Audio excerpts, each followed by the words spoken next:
Like చేయండి, subscribe చేయండి.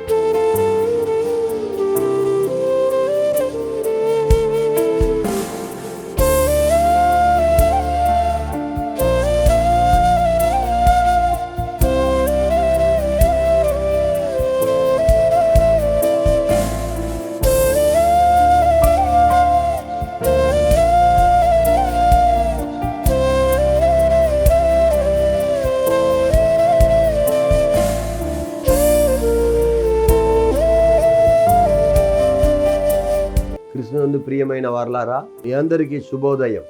మీరందరూ క్షేమంగా, ఆశీర్వాదంగా, సుఖముతో, బలముతో దేవుని యొక్క మహిమలో లేచి ఉన్నారని నమ్ముతున్నాను. ఈ రోజంతా మీకు ఆశీర్వాదకరంగా ఉంటుంది, ఈ రోజంతా మేలుకరంగా ఉంటుంది, ఈ రోజంతా విడుదలగా ఉంటుందని దేవుని నామం పేరిట మిమ్మల్ని దీవిస్తున్నాను. ఆమేన్. దేవుడు మిమ్మల్ని దీవించును గాక. ఈరోజు దేవుడు ఇచ్చిన వాగ్దానం ఏంటంటే నిర్గమాకాండం 14:14 యెహోవా నీ పక్షముగా యుద్ధము చేయును, మీరు ఊరకే ఉండాలి. Be silent, be quiet. నా పక్షముగా యెహోవా యుద్ధం చేస్తారు, నీ ఊరకే ఉండుడి. బ్రదర్ అండ్ సిస్టర్, ఎన్నో వ్యతిరేకతల మధ్యలో నేను పరిచర్య చేస్తున్నాను. ఆంధ్ర, ఛత్తీస్గఢ్, తెలంగాణ, ఒరిస్సాలో ఎన్నో పోరాటములు. నమ్మిన వారు, తోడున్నవారు, తెలిసిన వారు, సేవ చేస్తామని చెప్పిన వారు, అలాగే అన్యులు, బాలాన చోట మధ్యలో నేను వ్యతిరేకంగా స్తోత్రం బెదిరింపు మధ్యలో ఈ పరిచర్యను కొనసాగిస్తున్నాను. ప్రియమైన బ్రదర్ అండ్ సిస్టర్, ఇంత మధ్యలో కూడా దేవుడు నన్ను నడిపిస్తున్నారు. నా పక్షమున ఉండి దేవుడు యుద్ధం చేస్తున్నారు. అన్ని వేళలో ఆయన నన్ను ఓదారుస్తున్నారు, ధైర్యపరుస్తున్నారు. హల్లెలూయా.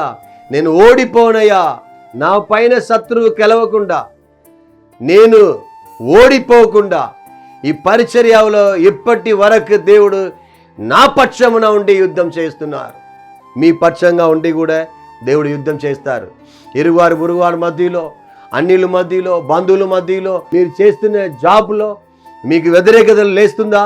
మీరు చెప్పండి, యెహోవా నా కొరకు యుద్ధం చేస్తారు, నేను ఊరికే ఉంటే చాలు, మోకరిస్తే చాలు, ఉపవాసిస్తే చాలు, దేవుని సన్నిధిలో కనిపెడితే చాలు, ఆయన నా కొరకు యుద్ధం చేస్తారని మౌనంగా ఉండుడి.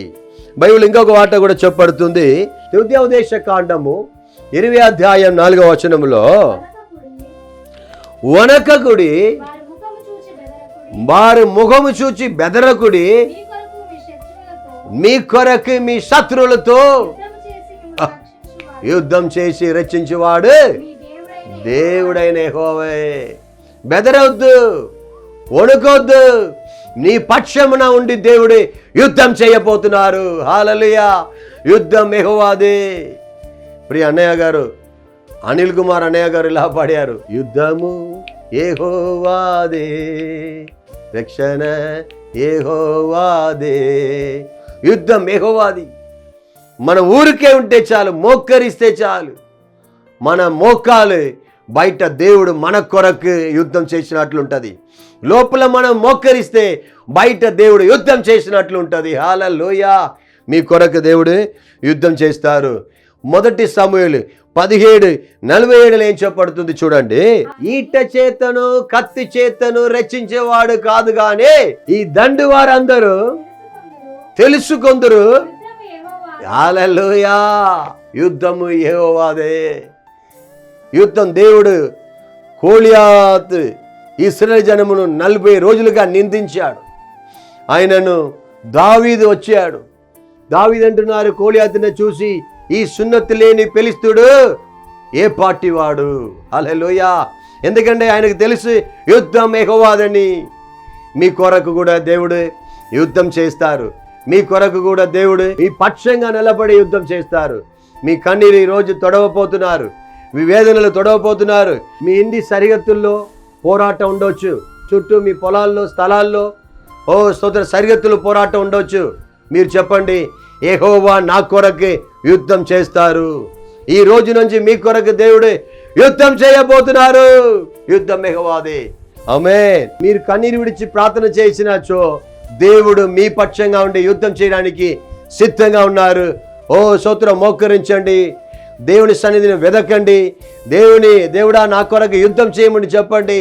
ఈ రోజు నుంచి మీకు విడుదల దేవుడు దయచేస్తారు. ఆమేన్. ప్రార్థిస్తాం. మంచి తండ్రి, మీకు వందనాలయ్యా. ఇప్పటి వరకు మీరు దేవుడా నడిపించినందుకు స్తోత్రం. ఎవరెవరికి సరిహద్దులు ప్రాబ్లం ఉన్నదో, ఎవరెవరికి ఆఫీసులో ప్రాబ్లం ఉన్నదో, ఎవరెవరికి అయ్యా స్తోత్రం ఇంటి మధ్యలో ప్రాబ్లం ఉన్నదో, అయ్యా కుటుంబంలో సమస్యలు ఉన్నదో, వారి కొరకు నీ న్యాయ యుద్ధం చేయబడి నేను ప్రార్థన చేస్తున్నాను. నీ దీవించండి, బలపరచండి అయ్యా. అన్ని విధమైన పోరాటం నుండి ఒక విడుదల దయచేయండి ప్రభువా.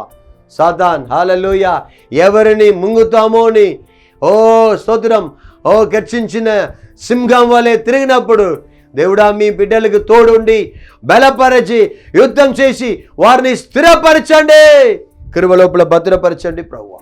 నీ గొప్ప నామం మాత్రం మహిమపడాలి. నజరేయుడైన యేసయ్య పరిశుద్ధమైన నామములు ప్రార్థించి అడిగి వేడుకొనిచున్నాము తండ్రి. ఆమేన్, ఆమేన్. దేవుడు మీ పక్షంగా ఉండి యుద్ధం చేస్తారు. మీ కొరకు దేవుడు గొప్ప కార్యం చేయబోతున్నారు. ఇప్పుడు వరకు ఉన్న అన్ని సమస్యల నుంచి ఇప్పుడే దేవుడు విడుదల చేయబోతున్నారు. మీరు నమ్మండి, విశ్వాసించండి, దేవుడి వైపే మీరు చూడండి. దేవుడు గొప్ప కార్యం చేస్తారు. ఆమేన్, ఆమేన్.